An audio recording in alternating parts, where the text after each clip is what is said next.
Selamat sore para milenial. Assalamualaikum warahmatullahi wabarakatuh. Berjumpa lagi dengan saya di Milenial Belajar. Belajar terus sampai benar, sampai pinter.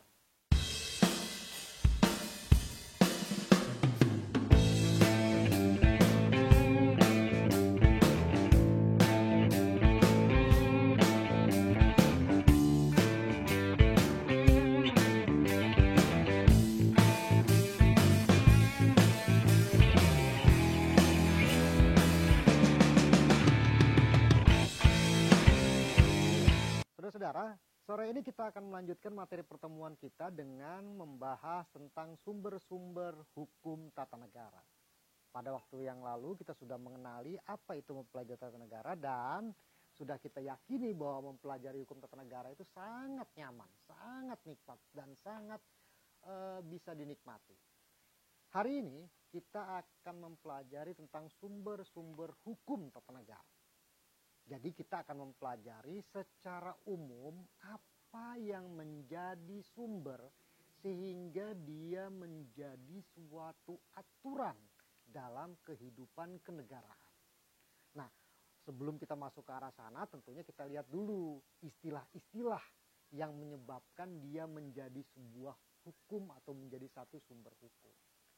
Ada misalnya literatur yang menceritakan itu semua. Ada literatur yang tebal-tebal, tapi buat saya para milenial cukuplah mempergunakan literatur standar.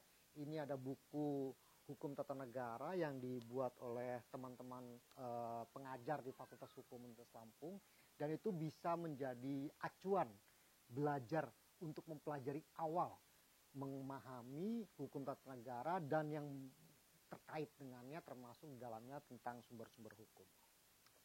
Nah, para milenial, sumber hukum tata negara sebetulnya bisa merujuk pada istilah ilmu hukum dan sumber hukum pada umumnya.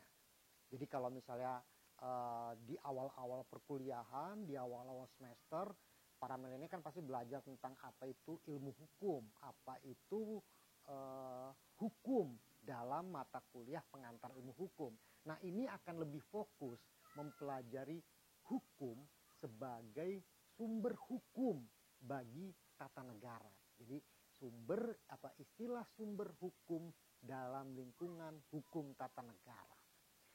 Kalau merujuk pada pendapat para ahli, misalnya kita ambil contoh, saya menggunakan pendapat atau pandangan dari Curzon.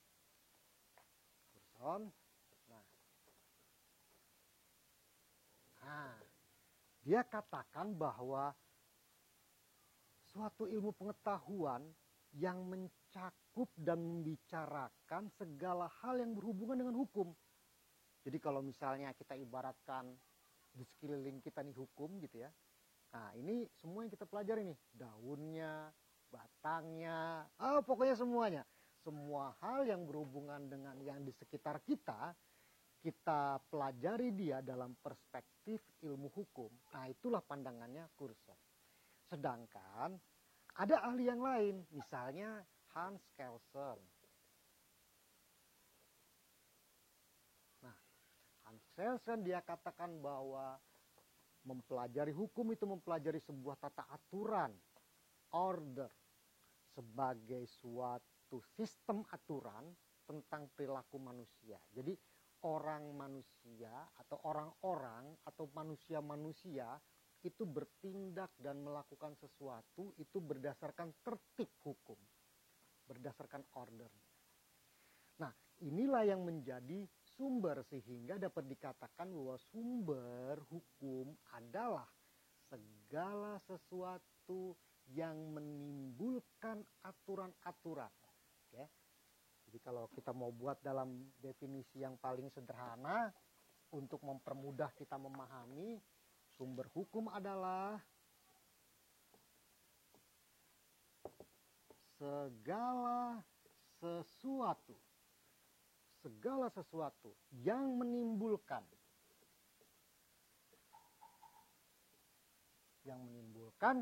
aturan-aturan yang mengikat. Jadi aturan-aturan itu nanti akan mengikat dan memaksa. Jadi dia mengikat dan memaksa. Kalau dia tidak mengikat dan tidak memaksa, maka bukan aturan. Sehingga aturan-aturan tersebut apabila dilanggar, maka akan ada sanksi. Para milenial, sumber hukum sebetulnya ada dua. Sumber hukum yang pertama itu adalah sumber hukum yang bersifat formil. Kenapa dia bersifat formil? Karena dia ditinjau dari bentuknya, form, bentuk, dari susunannya. Artinya sumber hukum itu memiliki sebuah bentuk yang spesifik.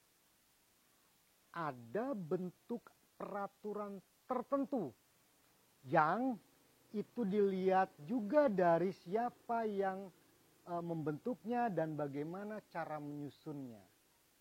Semuanya dilakukan dengan cara-cara yang tertentu yang kalau cara-cara itu tidak dilakukan maka dia tidak memenuhi syarat formil. Itulah yang disebut dengan sumber hukum formil atau source of law in formal sense. Jadi dia menjadi sumber hukum yang formil. Selanjutnya yang kedua, sumber hukum material. Sumber hukum material adalah sumber hukum yang dilihat dari isi atau materi yang menjadi muatan, yang menjadi kaidah, yang menjadi norma. Jadi misalnya, ini karena contohnya kita sedang sore-sore ya, ini ada gelas kopi nih. Nah, formalnya, ini adalah kopi. Materinya terdiri dari, atau sumber materinya terdiri dari kopi, air panas yang ditaruh di dalam gelas. Inilah yang disebut dengan materi hukum secara keseluruhan. Jadi ada formilnya dan ada materialnya. Sampai di situ ya, biar kita sekarang santai dulu, mari kita ngopi. Nah para milenial, setelah kita ngopi, kita kembali lagi baca lagi bukunya.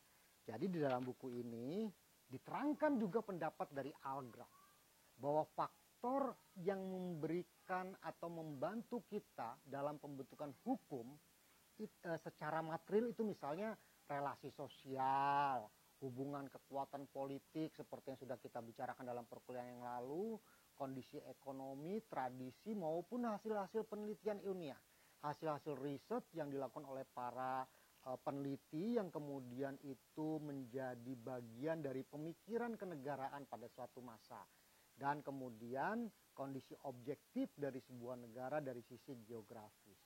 Contohnya misalnya hal-hal yang berkaitan dengan materi yang terdapat di dalam Pancasila itu akan menjadi sumber material, akan menjadi sumber datangnya sebuah peraturan. Nah, sedangkan kalau sumber HTN dalam arti formil, dia terdiri dari berbagai bentuk peraturan perundang-undangan yang atau disebut dengan hukum tertulis. Jadi hukum tata negara di Indonesia secara positif itu berasal dari berbagai peraturan tertulis yang mengatur tentang kehidupan kenegaraan. Pandangan ini sejalan dengan pendapat dari Boyce. Ya. Boyce itu katakan bahwa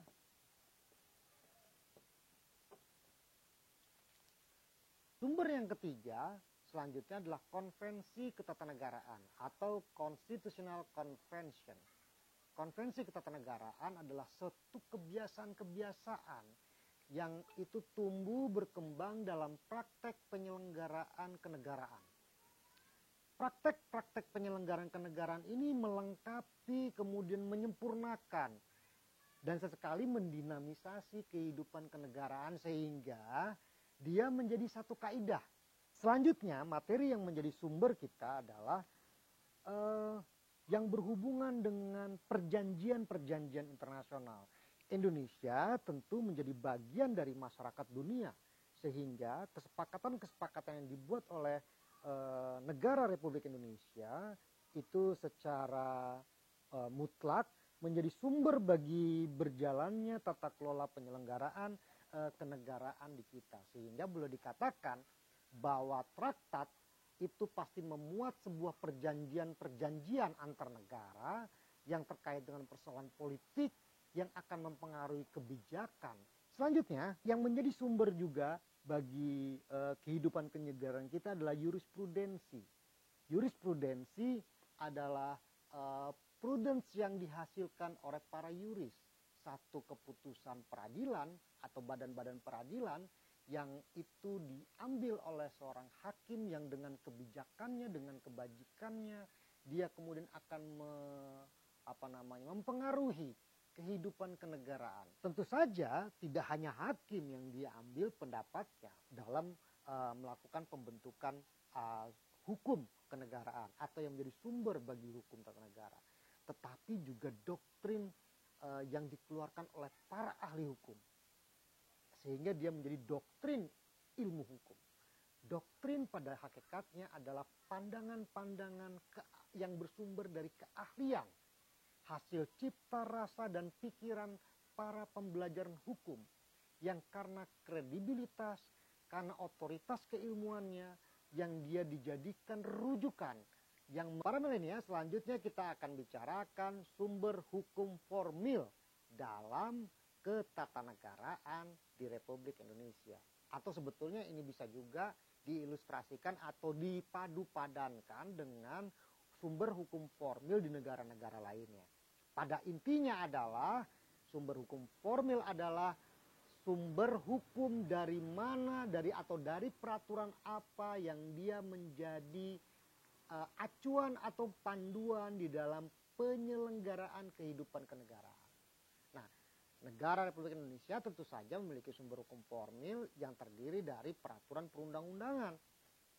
Peraturan perundang-undangan tersebut tentu saja berjenis-jenis atau bertingkat-tingkat kedudukannya. Mulai dari yang tertinggi, dia adalah Undang-Undang Dasar Negara Republik Indonesia tahun 1945. Kemudian ada juga ketetapan MPR, ada juga undang-undang atau peraturan pemerintah pengganti undang-undang, kemudian ada peraturan pemerintah, ada peraturan presiden, ada peraturan daerah. Inilah yang menjadi jenis dan hierarki di dalam peraturan perundang-undangan di Republik Indonesia. Saya kira itu yang menjadi catatan kita pada perkuliahan kali ini sebagai stimulasi untuk Anda lebih mendalami dengan membaca berbagai literatur yang ada. Sampai di sini dulu pertemuan kita dalam Milenial Belajar. Jangan lupa para milenial belajar terus sampai benar, sampai pinter. Sampai jumpa. Assalamualaikum warahmatullahi wabarakatuh.